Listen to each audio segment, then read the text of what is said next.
Bonjour, bienvenue dans Uppercut by Pastor D. Nous continuons dans notre série Identité ébène et aujourd'hui nous abordons le thème « Tu ne seras pas exclu ». Nombre chapitre 12, le verset 1.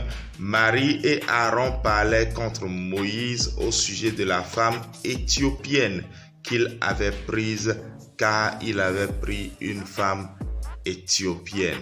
Au fond, le problème qu'il y a dans ce passage, ce n'était pas si tant la femme que Moïse avait prise, parce que Séphora a déjà été adoptée par le frère et la sœur de Moïse, mais c'était plutôt une jalousie de leadership, car la suite du test a montré que ce que Myriam et Aaron voulaient, en fait, c'était aussi que Dieu les utilise. Et pour ceux qui sont un peu habitués au test biblique, ils savent comment cela a pris fin.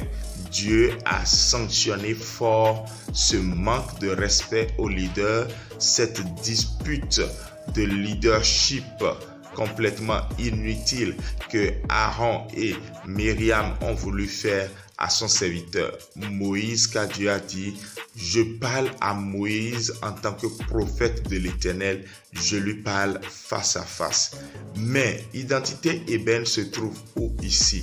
C'est la même chose qui se passe aujourd'hui.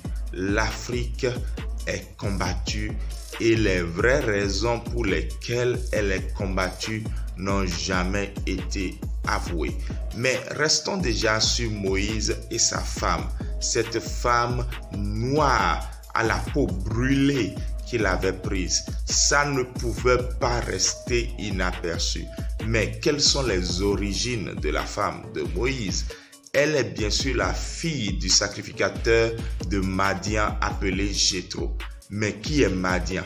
Madian est de la descendance d'Abraham. Ah oui, plusieurs ne le savent peut-être pas. Genèse chapitre 25, le verset 1. Abraham prit encore une femme nommée Ketura. Elle lui enfanta Zimran, Jokkan, Médan, Madian, Jishak et Shuak. Voilà les autres enfants que Abraham a eus après la mort de Sarah. Ben là, attendez. Dans l'épître de Paul aux Romains, Paul nous disait déjà que en attendant la naissance de Isaac, Abraham n'était plus un homme, c'est-à-dire que sa boîte d'allumettes était déjà tombée dans l'eau. Et puis, miracle, bing, Dieu est intervenu. Le goût de ce témoignage. Et puis, subitement, nous avons vu que Abraham est redevenu fonctionnel. Isaac est né, sa femme est décédée. Est-ce que c'est parce que la machine de Abraham a commencé par travailler qu'il a trouvé la nécessité de se marier à nouveau? Pas du tout. C'était dans le plan de Dieu qu'à un moment donné, son serviteur Moïse puisse trouver une femme et que cette femme soit toujours de la descendance d'Abraham. Et c'est de là que l'un des enfants de Ketura s'appelle Madian et plus tard a donné une descendance qui est partie s'installer dans le désert, et c'est auprès d'un prince de Madian que Moïse a appris ce qu'on appelle la patience, parce qu'il a vécu au milieu de 7 filles et n'en a épousé qu'un seul. Jeune champion, je sais que si tu étais à la place de Moïse, tu aurais enceinté les 7 filles de Jéthro. Mais Moïse ne l'a pas fait ainsi. Il a épousé l'aînée. C'est pendant ce séjour dans le désert qu'il a appris à mieux connaître la vie du désert, lui qui était un homme de palais, et que plus tard Dieu se servit de cette expérience de Moïse afin qu'il puisse conduire son peuple hors d'Égypte jusqu'à la terre promise. Donc le séjour de Moïse chez Jéthro n'était pas un séjour anodin. Dieu a tout planifié. La position donc de l'Afrique et des Africains est dans la grande histoire du salut de Dieu. Le salut par Jésus-Christ pour toute l'humanité.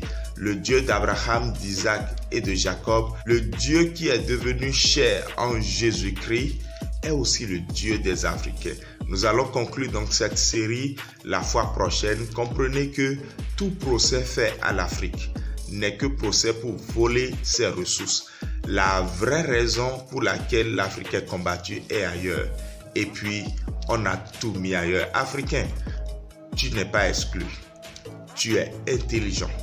Tu es puissant. Tu es divinement positionné sous les tropiques pour vivre des grâces divines qu'aucun autre continent n'a. Tu es exceptionnel. Tu n'es pas exclu et ce combat contre l'Afrique est un combat déjà perdu parce que notre place est dans la grande histoire de Dieu pour sauver l'humanité.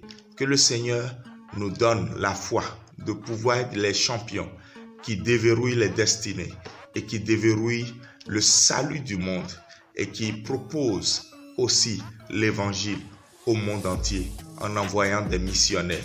Que Dieu puisse nous fortifier dans cette foi que nous avons embrassée et qui est notre vraie foi et qui n'a rien de semblable à ce que nous avons hérité de la part de nos parents. Que la grâce se repose sur chacun au nom de Jésus. Amen. Shalom.